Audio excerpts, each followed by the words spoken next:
Bas omukulu gwe bayita Charles Olimu oba oyinza omuyita Sipapa Entertainment ono mutegesi wa bivulu apromotinga abayimbi olunaku olwayo nga bwomanyi buli Monday police eba ne press conference eri bannamawulire okuba buli byonna ebitambudde mu weekend nga bwesobodde okuba ate ng'etambula ensonga zonna nga bwe ziri akadde kano poliisi eya Uganda eri mu kusamba ensiko okuba ate ng'eyigga promota omutegesi w'ebivulu promota w'abayimbi gwe bayita Sipapa kigambibwa nti ono ayina omusawusa Omusudaani bamuyita Jacob Aloko omukulu ono yamubbyeko butitimbe bw'ensimbe era nga wosomera bino omukulu gwe bayita Sipapa embeera nga bwesobodde okuba ate ng'etambula Sipapa yakuttemu ogoberako over the weekend omukulu Sipapa yabaddeko side z'ettololo ng'alina ebintu byagaba era nalabyeko ng'agabira abantu yagabye ttaani nga 4 ez'obuwunga ng'agabira abantu beewabwa ettololo eyo era yabagabidde nga bagamba nti abeebaza byonna basobodde okuba ate nga bamukolera ne kati poliisi olunaku olwali omwogezi wa poliisi ng'ategeeza bannamawulire ategeezezza nti omukulu gwe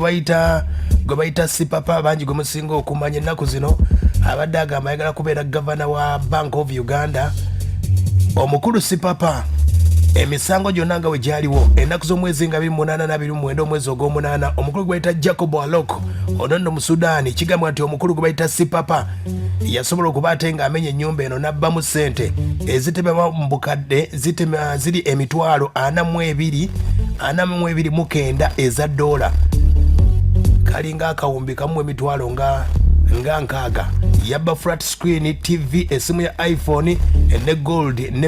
ne jewelries wa gold kwe kuli ne computer nenge ekyamukwasiza kigambibwa nti esimu ya iPhone eno gye babba iPhone bobubbye iPhone bannange waloke bayita iCloud sign eyo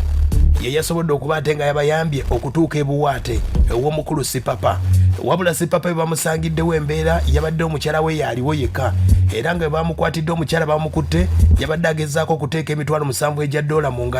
ngatta agikweke ezo bazikutte ne golodi ne bamukwata ebimu babisanze embulire naye nga sente endala tebazirabako bagamba nti Sipapa ali tololo gyasobodde okuba ate nga addukira mu weekend gye yabadde kati poliisi eri mu kuyigga abajjukira 2016 omukulu Sipapa abanafu aba Interpol bamuteekako okunoonyereza nga bamuteeka ku lisiti nga bagamba nti omukulu ono yali omu ku ababba emmotoka okuva mu UK ne bajja ne bazitunda mu East Africa ensonga ezo abajjukira omwezi ogwokusatu omwaka guno Sipapa yalina ensonga ziyaliko n'okuba ate yali avuga emmotoka etaliko number plate ng'ate avugira ku leeni enfu abajjukira emboozi yakubako abaana b'ekamooki amasasi agaaliyo omukulu Sipapa bingi nnyo byasobodde okuba ate ng'akola endongo y'eggwanga Uganda yamanejinga g'omukyala gwe bayita Serena Baliri Pazo bangi nnyo abayimbi alina ekibiina kye bayita Sipapa Entertainment yasinga kumanyika nnyo ng'abeera n'emmotoka ezo empya buli mwezi agikyusa batu ne beebuuza Sipapa akola mulimo ki omulimu gwakola ndowooza ogulidde poliisi etutegeezezza bamunoonya lwakuba nti ayina Omusudaani yamubbyeko emitwalo 42,900 ejja dola si gya Uganda emitwalo 42,900 gwe wonna wosinzidde okulidde olowooza dola eri ku mmeka 3,500 mmeka kubisaamu olabe kawumbi nga kalamba bakutteko emitwalo 7 ejja dola gye bakutteko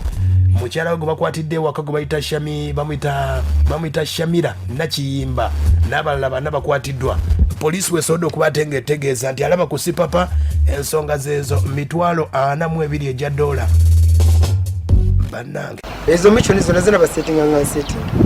muzingira tino gundi tambula mukufe tufuna akasente bina bakolaki babisetinga bina bimanya temba owaye ebimu biyiye ebimu waliyo gayo omwe yajiyo n'agamba omusirikale yansanga nali mulwadde n'agamba omusirikale we mutekeko empingo zevuga motoka empya ziriko erinnya zivuga misana buli omwazi raba nanezimu zeneerabira waliyo gyensanze wali ne bangamba ya abitex oyo taata wange sagala mwogeraku manye omwana talina kuyomba na kitaawe ayinza kuba omanye omuntu wakula abitex nandikumulanga ndi mwana muto oyo taata wange era nkola nabyo mu abitex